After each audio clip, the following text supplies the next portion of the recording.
सवाल नंबर 1, कौन सी सूरह है जो अगर नमाज में ना पढ़ी जाए तो नमाज नहीं होगी?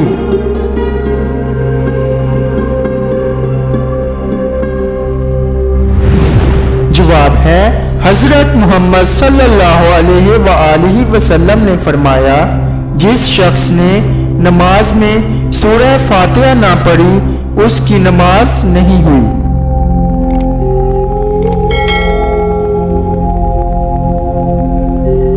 सवाल नंबर 2, क्या दूसरों को काफिर कहने वाला खुद काफिर हो जाता है?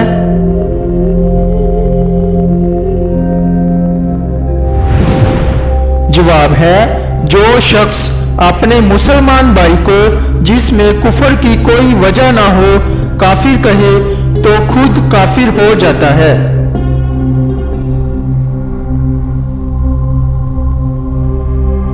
सवाल नंबर 3, कौन सा दरख्त जिसकी जड़ छठे आसमान पर और शाखें सातवें आसमान के ऊपर है?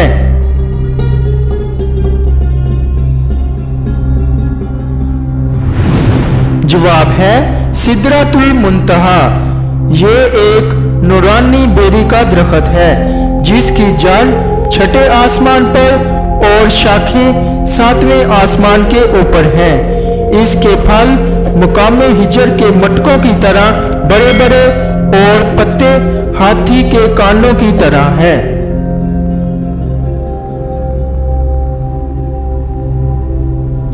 सवाल नंबर 4, हजरत आदम अलैहिस्सलाम कितना अरसा अपनी खता पर रोते रहे?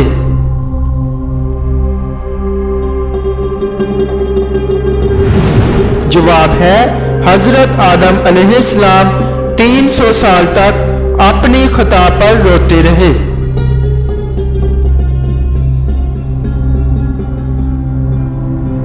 सवाल नंबर 5, हजरत आदम अलैहिस्सलाम से पहले अल्लाह ताला ने जिन्नों को कहां बसाया था?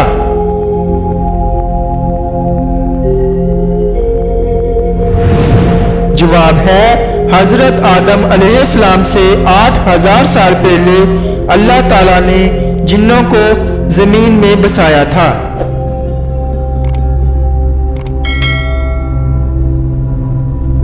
सवाल नंबर 6, अल्लाह ताला ने जिन्नात को किस दिन पैदा फरमाया था?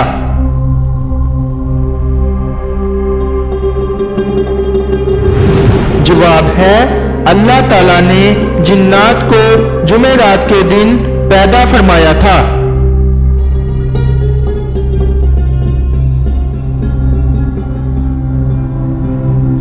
सवाल नंबर 7, हजरत आदम अलैहिस्सलाम के विसाल के बाद उनका कफन कौन लाए?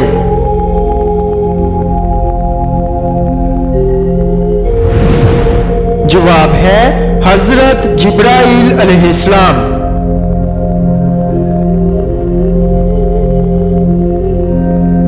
सवाल नंबर 8, हजरत मोहम्मद सल्लल्लाहु अलैहि वसल्लम की कब्र मुबारक किसने खोदी?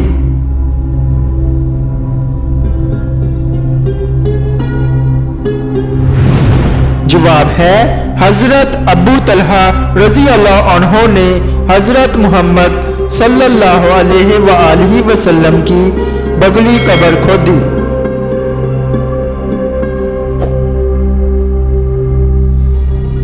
सवाल नंबर 9, इस दुनिया में हजरत मोहम्मद सल्लल्लाहु अलैहि वसल्लम का आखिरी अमल क्या था?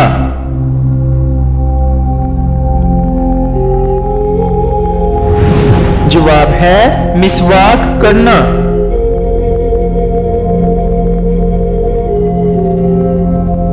सवाल नंबर 10, एक रात में 12 अजानें किस जगह होती हैं?